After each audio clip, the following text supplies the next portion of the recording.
Hello and welcome to Moral Side of the News, our weekly discussion of today's top local, national, and world stories from a moral, ethical, and religious perspective. I'm Sean Kalin with the WHAS Crusade for Children. I'm joined today, as always, by a distinguished panel of local religious leaders. Reverend Clay Calloway, West Louisville Ministers Coalition, Father John Stoltz, St. Aloysius Catholic Church, Dr. John Slider, retired pastor, Free Methodist Church, and Rabbi Stan Miles, Louisville Melton School. We begin this week with President Biden's pardon of his son Hunter. Tonight, the fallout from President Biden's stunning reversal, issuing a full and unconditional pardon of his son Hunter, something for months the president insisted he would not do, emphatic when David pressed him in June. Will you accept the jury's outcome, their verdict, no matter what it is? Yes. And have you ruled out a pardon for your son? Yes. The Biden family, we've learned, discussed the possibility of a pardon while spending the Thanksgiving holiday together in Nantucket. The president reaching his final decision Sunday, making it official just hours later. Writing in a statement, it is clear that Hunter was treated differently. No reasonable person who looks at the facts of Hunter's cases can reach any other conclusion than Hunter was singled out only because he is my son. And that is wrong. Adding there is no reason to believe it will stop here. Enough is enough. Hunter Biden was convicted in June on federal charges for lying on a gun form, and in September he pleaded guilty in a last-minute deal to 9 tax-related charges, accused of avoiding paying $1.4 million in taxes while living lavishly, taxes he had since paid back. He was scheduled to be sentenced later this month in each case, potentially facing more than a decade in prison. But now he's received a sweeping pardon, covering not just those charges, but any uncharged crimes between 2014 and 2024. For months, the president tried to avoid any appearance of interfering with his son's cases. I'm not going to do anything. I said I abide by the jury decision, and I will do that, and I will not pardon him. But now saying, here's the truth. I believe in the justice system, but as I have wrestled with this, I also believe raw politics has infected this process, and it led to a miscarriage of justice. Adding, I hope Americans will understand why a father and a president would come to this decision. Trump has vowed retribution against his political opponents and for years attacked Hunter and the Biden family. His team tonight saying President Biden's decision bolsters their case that the Justice Department has been weaponized. Trump posting that the pardon was an abuse and miscarriage of justice. And it's not just Republicans on the Hill tonight. Some Democrats questioning the president's move to pardon his own son. I expect all presidents to make sure that justice is carried out independently. And, I wish the president kept his word. So folks on both sides of the aisle seem to be pretty upset by this decision and reversal of the public statements that he's made. What do we make of the pardon? Well, I say bravo for a few reasons. Many are trying to compare it to Trump and what he would or would not do. I think there's no comparison between the two. In this particular case, I understand that the reversal that Biden did in saying he would not do it, now he said he would. I understand the rationale behind it. A lot of the attacks on Hunter was politically motivated. He did pay back the taxes, so it wasn't like there's outstanding taxes he didn't pay. So it's almost like no harm, no foul in this particular case. Okay. So the false equivalency of those on the other side to try to compare this to something Trump would do, there's really no comparison whatsoever between the two, in my opinion. So I think now many are calling for in Congress that Biden might use this as an opportunity to pardon many who have been incarcerated because of a similar crime that Hunter was guilty of, the crack law back in 94, the crime bill that incarcerated so many people under those conditions that were incarcerated then and incarcerated under nonviolent crimes then. This could be an opportunity to go back and revisit and pardon those individuals who do not have the president as their father. So I think it's an opportunity to do some real justice in making right some wrongs connected with that crime bill that he was responsible for back in 1994. Well, he hasn't been pardoned for that crime if it was, and two, the crimes for which he was found guilty was the tax evasion, as you said, not paying his fair share, I suppose we could call it, and the gun issue, fraudulently getting a gun permit, lying on that. So I don't know where the cocaine issue comes in. That befuddles me a bit. But if that were 1994, that's way outside of the scope of any pardon. I think we're being pretty using comparisons for what President Trump is projected by some to do, and what has been done by President Biden is sort of a false equivalency. President Trump, it really has nothing to do with the morality of what President Biden has chosen to do, which I think, in my book, is simply the using his supporters, either convincing them that he was telling the truth or involving them in his lie to the American people. I just think it was lacking a moral fiber that we expect from and demand many times from our political leaders. Clay, I agree with what you said before, but I think there's another element that we need to look at here. First of all, I'm not a lawyer, full disclosure. But I think the pardon was tied to human nature. In other words, President Biden had heard throughout the campaign these threats of retribution over and over and over and over again. And I think that he pardoned his son because he simply feared for the health and safety of his son. And I don't know what any of us would have done if we were in the same situation, faced with the same opportunity. I think that President Biden was probably considering this over some days, and you can almost get into his mind as he's thinking of this and the different issues around. I mean, one issue would be, as Stan referred to, the father-son relationship, and I even heard on the news, even those politically opposed to President Biden were empathetic for that reason of having sons and that, and realizing that. The other thing that I think would weigh on the president's mind would be his own legacy, knowing that this would be controversial if he did this. The other thing that may be on his mind as well is that this would be politically damaging to Democrats by doing this, and open up to the incoming president to not only to criticize him and allow other Republicans to do that too, but also maybe for them to evaluate their own sense of the way that they may use the pardon as well. I'm like Stan. I'm not an attorney. I'll say what I know about presidential pardons. You guys correct me if I'm wrong. That it seems to me to be a constitutional right of the executive in both the federal system and also here in the Commonwealth of Kentucky, and that the only critique I think you can give to it, since it's a constitutional right, is whether or not the executive uses prudential judgment.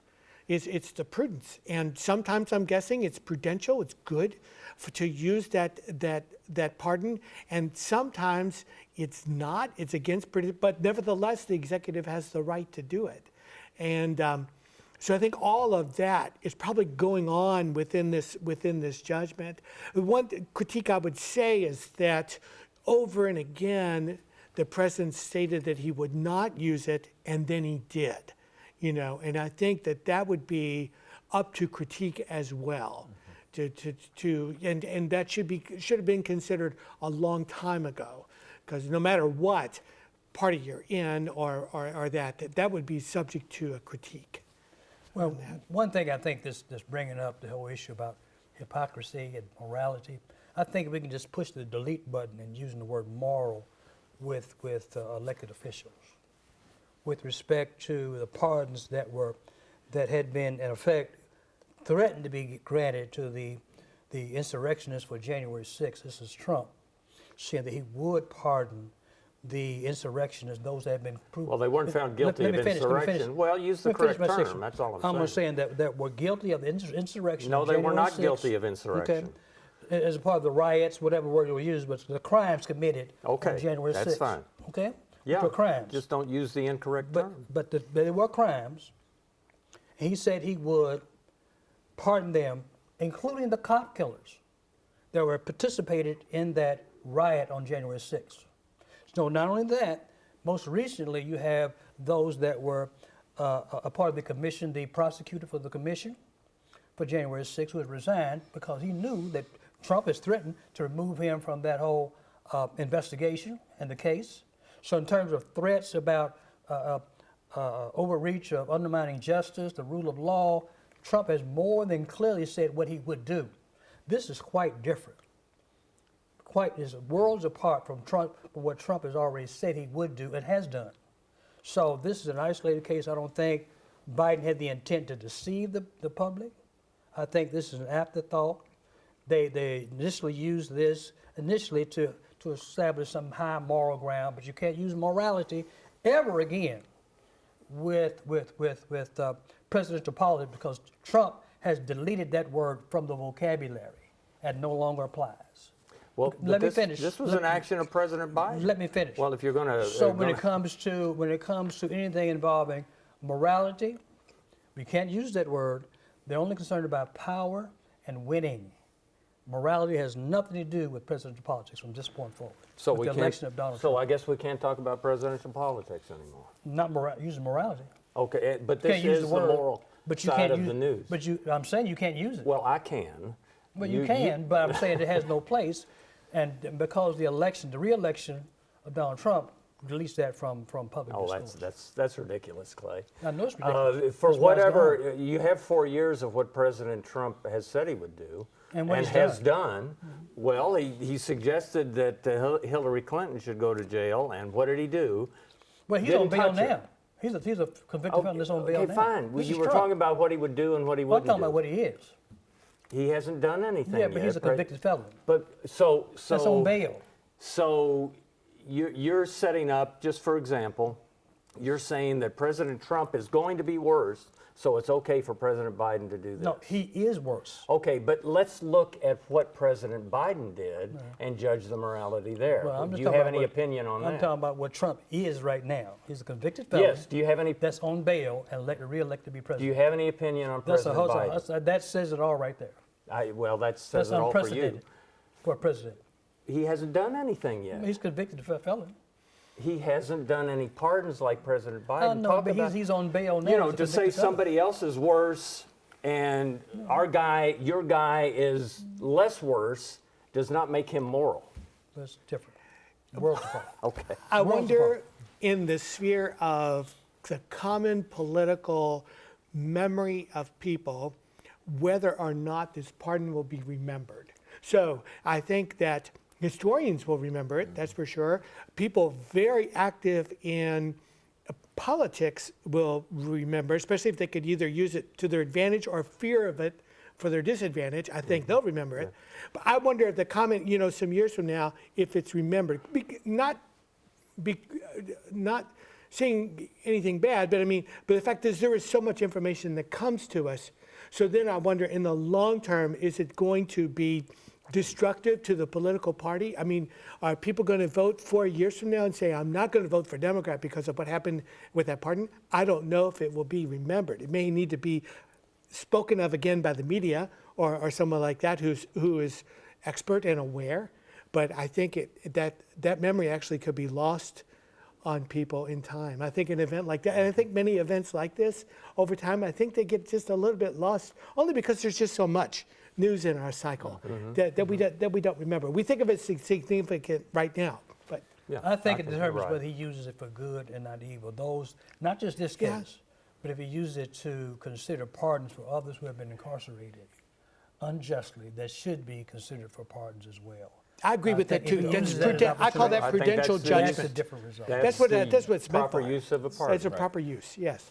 I think that what we need to see is, as far as whether people remember or whether they don't remember, in 2 years, in 4 years, are their lives changed for better or worse? And that's going to govern what they do when they go to the ballot box. Yeah. I do think that President Biden, by this act, has definitely jeopardized his legacy with historians. But I agree. he made this decision because this is blood. Well, one of the statements of one of the judges that presided over Hunter Biden's trial was that well, he can issue a pardon. The president can issue a pardon, but he cannot rewrite history, and it will be a part of history and a part of his legacy. It's interesting to me that this, in some way, President Biden really focused in on the politicization, boy, that's hard to say, of the justice system as one of his reasons, his primary reason for pardoning his son. That in some way will give cover to President Trump for giving pardons. And that was one of President Trump's arguments, that the system had been politicized. Did we kill it?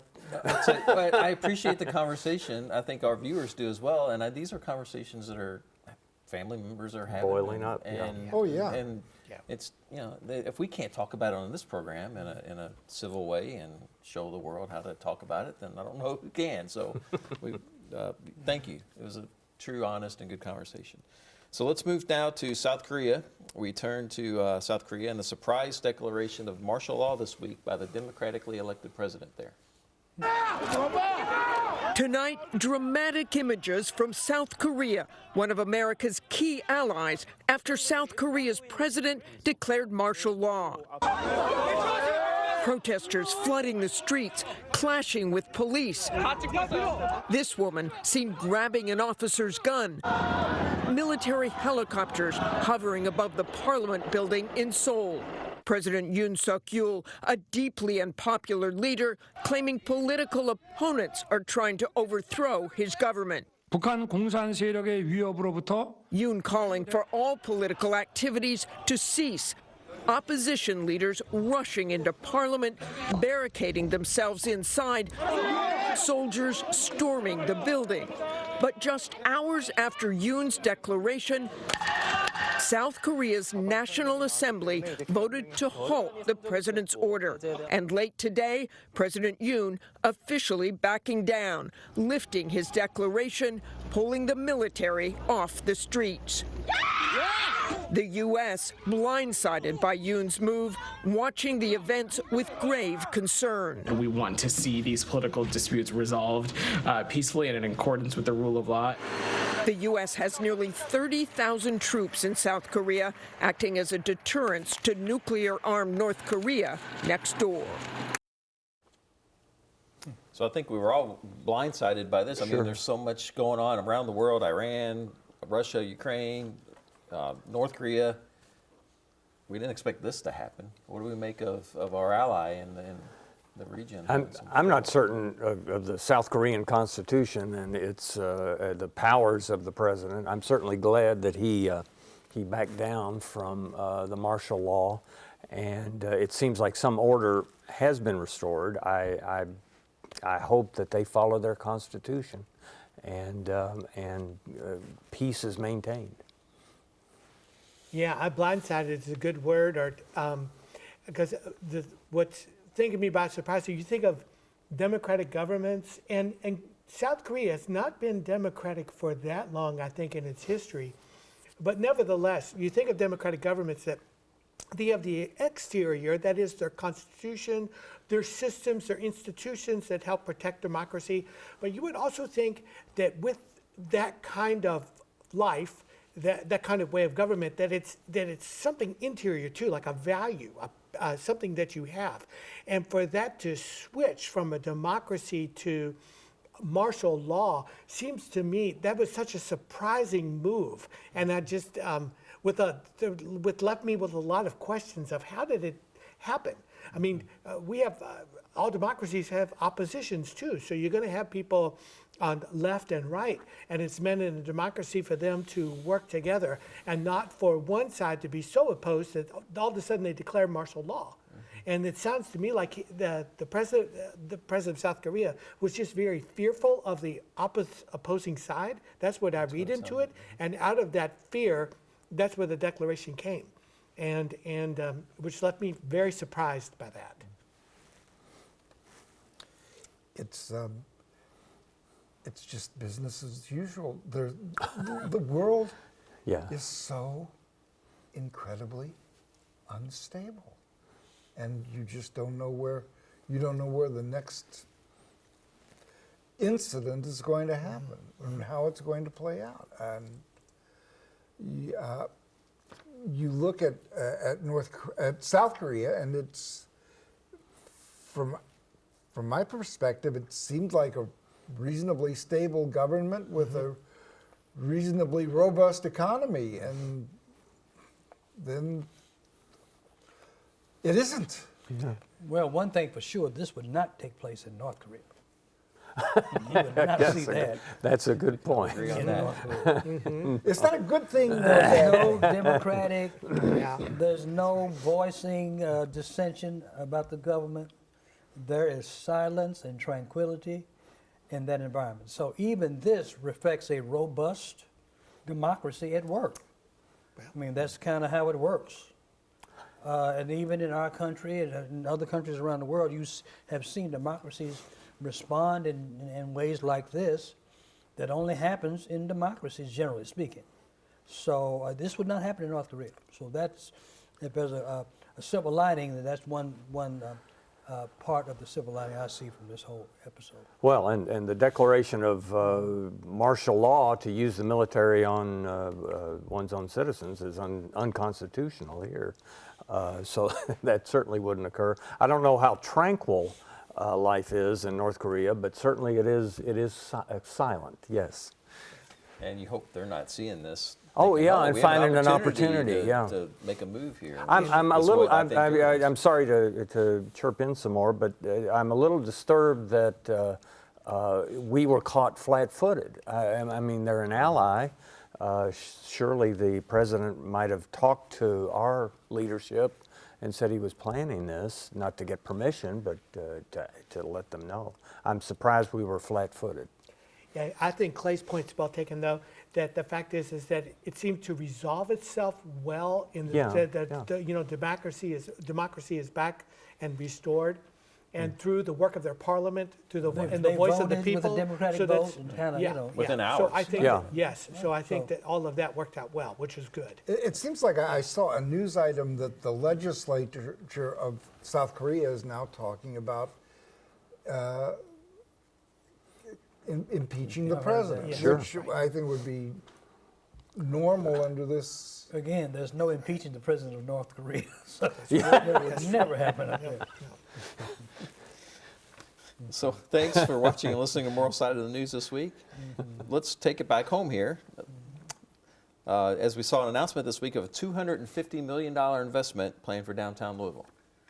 Right now, we're standing in the Louisville Bats parking lot, but the baseball team's owner and Metro government have a new vision of what this could be. So we believe that this proposed development will create this vibrant 365-day-a-year hub around Slugger Field. The proposed Louisville Sports Entertainment District looks to develop apartments, restaurants, plus retail shops, all wedged between Main Street and I-65. From the Sky 11 drone, you can see the empty lot east of the field where fans park for games. This is where the complex will sit, overlooking the baseball field and connecting the area with Lynn Family Stadium. After owning the Bats for a year. Peter Freund, the CEO of Diamond Baseball Holdings, believes it's time for another investment alongside Machete Group. We set out to elevate minor league baseball across the country, from the fan experience to the player experience. That was our core vision, but it was to also create centers of energy around the ballparks that we operate in. It's a city-owned surface parking lot, and so there's the opportunity for some TIF incentives as well from the city and possibly the state. This proposal is still in the early stages, but it's a swing on how investors can reimagine downtown Louisville. Jose Alonso, WHAS 11 on your side. So we have just under 3 minutes left in the show. What are your thoughts on the economic development plans for the Slugger Field area? On the surface, it sounds good, but where are you going to park if you go to a game? They said including parking could be, structural parking. I don't know. Turn the Humana building into a big parking garage. No, I don't think so. Yeah, I'm all in favor for it. It's great. I remember when the track facility and some other sports facilities were added. I don't quite remember the address, but it was out past Central High School, and they were Central. I know Central was using it as a facility, and they had some good track. An indoor track facility. Yeah. Well, I remember the outdoor. I haven't been to the indoor, but yeah, there's a lot of development out there, and that might be our niche as a city. And using these tips, of course, there's been some talk to use tips to do some development in the western part of Louisville to increase some development. So if there's some return on the investment that's going to make it better for the city as a whole, increase the tax base, hey, why not? I think the city needs to be thinking ahead. You need to get ahead of your problems. We see a lot of businesses abandoning buildings here in downtown, and I think getting ahead of the issue is very helpful. The large buildings that are almost totally abandoned, iconic buildings, to me this is worrisome, because these buildings, and I'm looking over there at the wall with the picture, they're symbolic of Louisville's growth, and if they're gone, what does it say about us? What does it say about the way we treat our civic legacy? Mm-hmm. Yeah. I think it's great for the potential to bring some new economic life more to the downtown area. Hopefully it spreads out some, especially west of that area into the downtown area there. It sounds like and I know it's needed there. So that's really great. Mm-hmm. Yeah, that whole area where the soccer stadium is, and now this, and it's all one big giant sports complex. Yeah. I think it's really good. So anyway, thanks for watching this week. Thanks to our panelists, Reverend Clay Calloway, West Louisville Ministers Coalition, Father John Stoltz, St. Aloysius Catholic Church, Dr. John Slider, retired pastor, Free Methodist Church, and Rabbi Stan Miles, Louisville Melton School. Thanks for watching. Have a great week. We'll see you again next week for an all-new moral side of the news.